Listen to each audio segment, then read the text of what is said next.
Varicose veins కి సరైన చికిత్స కోసం సంప్రదించండి ఎవిస్ హాస్పిటల్. అమ్మా నమస్తే. నమస్తే అమ్మ జయలక్ష్మి. అమ్మా, కళలో ఏం కనిపిస్తే మంచిది, ఏం కనిపిస్తే దాన్ని మనం చెడుగా భావించాలి? ఈ కళలకు సంబంధించి చాలా గొప్ప శాస్త్రమే ఉందమ్మా. మన ఋషులు రాసినవి ఉన్నాయి, సిగ్మండ్ ఫ్రాయిడ్ వాళ్ళు రాసినటువంటివి ఉన్నాయి.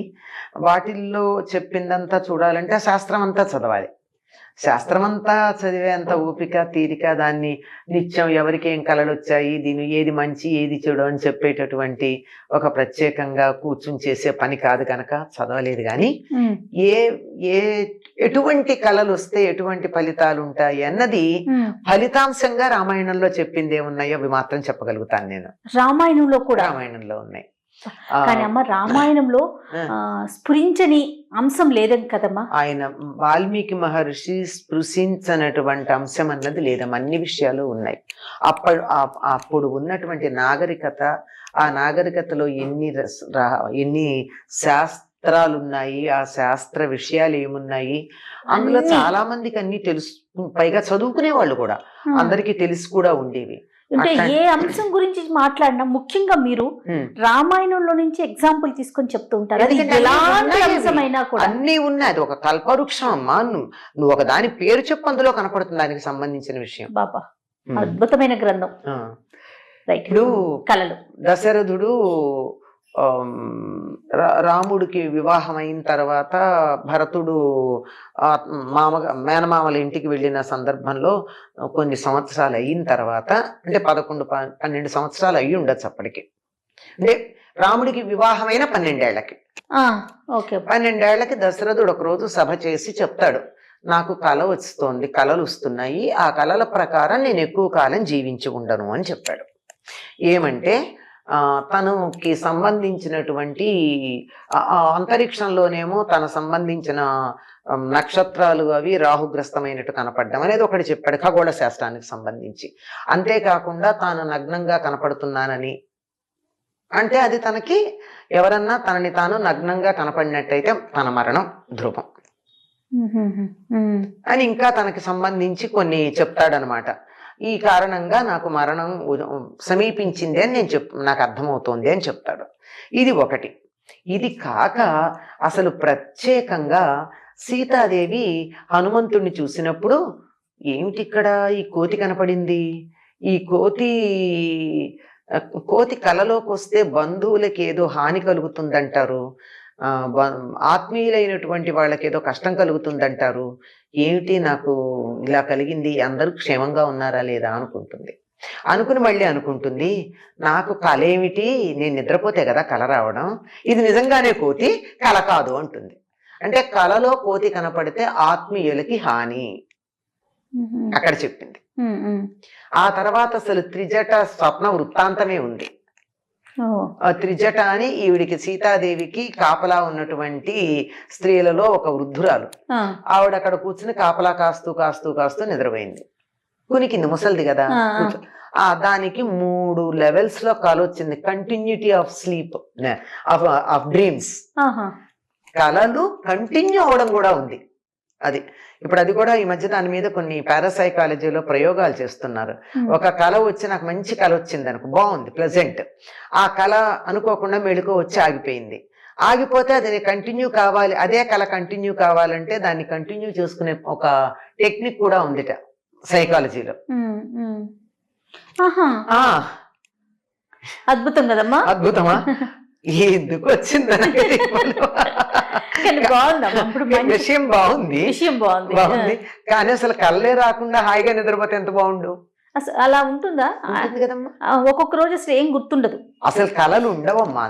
కొంతమందికి విపరీతమైనటువంటి మానసికమైన కార్యక్రమాలు నడుస్తూ ఉన్నప్పుడు మాత్రమే, యాక్టివిటీ ఉంటే మాత్రమే కళలు వస్తాయి. లేకపోతే హాయిగా ఏదో ఏనుగులు తొక్కినా తెలియనట్టు, పిడుగుపడ్డా తెలియనట్టు పడుకున్నారంటారే, అట్లా పడుకోవడం అసలు నిజమైనటువంటి శారీరక మానసికమైనటువంటి అద్భుతమైన విశ్రాంతి లభ్యమవుతుంది దానికి.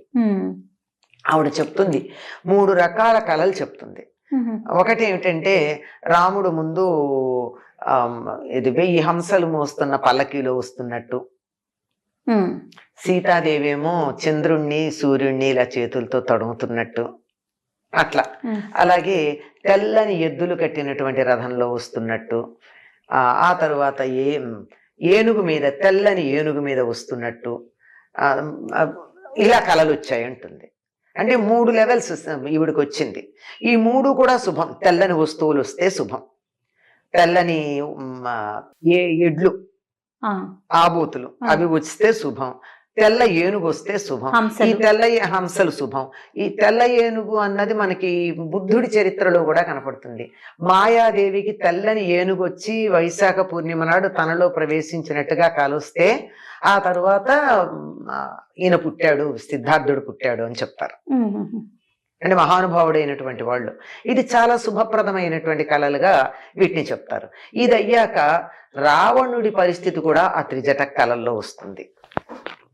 నూనె తాగుతున్నట్టు, జుట్టు విరబోసుకున్నట్టు, నల్లని స్త్రీ జుట్టు పట్టుకు ఈడ్చుకెడుతున్నట్టు, రథం మించి లాగితే తల్లకిందులుగా పడుతున్నట్టు, ఆ పడ్డవాడు వెళ్ళక్కడ ఆ మలం ఉన్నటువంటి గుంటలో పడ్డట్టు, అందులో పడ్డవాడు లేచి అలా నగ్నంగానే వికటాట్టహాసం చేసి పరిగెడుతున్నట్టు, ఇట్లా చెప్తూ ఇలా చెప్తూ ఈయన అలాగే పరిగెత్తాడు. ఆ తర్వాత ఆయనకు ఇంద్రజిత్తు వీళ్ళందరూ తమ్ముళ్ళు వీళ్ళందరూ కూడా అట్లాగే ఒకళ్ళు మొసలినెక్కి వెళ్ళినట్టు, ఒకడు దున్నపోతునెక్కి వెళ్ళినట్టు ఇట్లాంటి కళలు వచ్చాయి అని చెప్తుంది. ఇవన్నీ వాళ్ళ మరణాన్ని సూచించేవి అని స్పష్టంగా త్రిజట చెప్పింది. దీన్ని బట్టి మనకి ఏవి వస్తే మంచిది ఏవి వస్తే చెడు అనేది తెలుస్తుంది. ఆ తర్వాత విభీషణుడు కనపడతాడు. ఆ విభీషణుడు తెల్లని గొడుగు కింద తెల్లని ఏనుగునెక్కి ఊరేగెడుతున్నట్టు కనపడతాడు. అంటే అది చక్రవర్తి అవుతాడు అని ఆవిడే ఆ కళ యొక్క ఫలాన్ని చెప్పింది. అంటే తెల్లని వస్తువులు శుభం, ఏనుగలు మంచి, ఎడ్లు ఆవులు హంసలు శుభం, దున్నపోతులు అంటే దాంతోపాటు గేదెలు కూడా అవి ఉంటాయి, అవి నల్లగా ఉండేటటువంటివి, మలము, నూనె, జుట్టు విరబోసుకున్నట్టు, ఇవన్నీ కూడా ఇవన్నీ నగ్నంగా ఉన్నట్టు, నగ్నంగా కనపడకూడదు, ఇలాంటివన్నీ మరణాన్ని సూచించేవి అని. కోతి కనపడితే బంధువులకు ఆపద నాశం కదా, ఆపదలు కలుగుతాయని.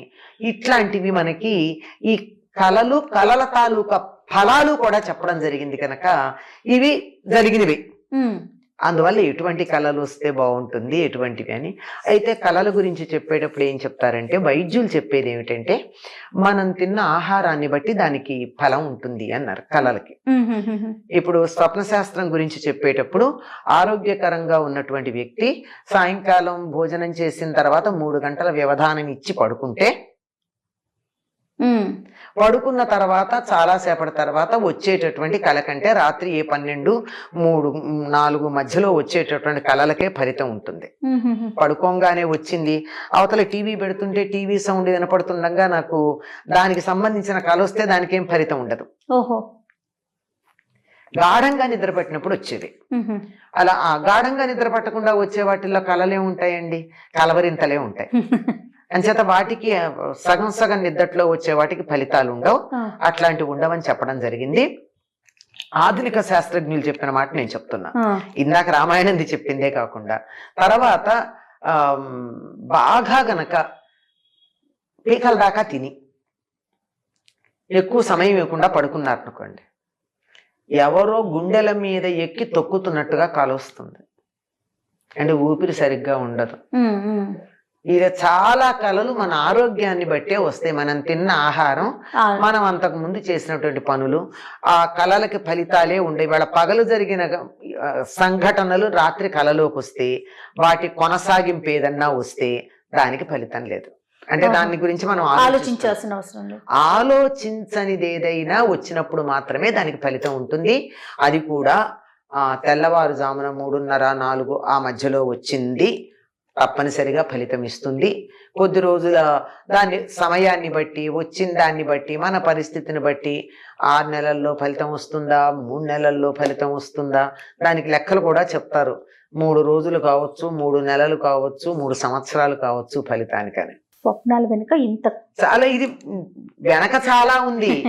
వెనకది చెప్పట్లా, నేను ఊరికే ఉన్నది పై పైన ఉన్నది చెప్తున్నాను.